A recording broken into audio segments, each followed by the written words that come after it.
हुक्का पंजाब की सकाफत किसानां ते डेरेदारां दी पुरानी रवायत समझी जाती है।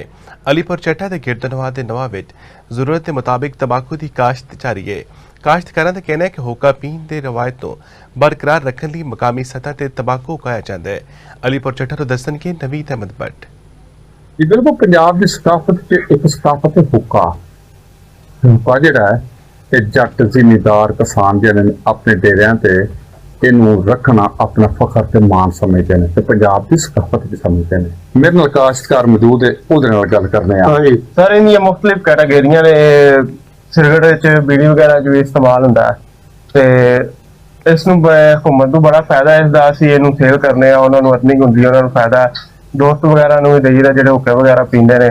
बजुर्ग इत्थे हुक्का पांदे ने, ओह बहिंदे ने ते इसदा बड़ा फायदा है। उहनां नूं जिहड़ा ना ओह वडेरे जिहड़े ने हुक्का पखांदे ने, ओह बहिंदे ने, गल्लां बातां करदे ने। जी इन्हां च गल सुनी जांदे ने पंजाब दी बड़ी एक चीज़ है।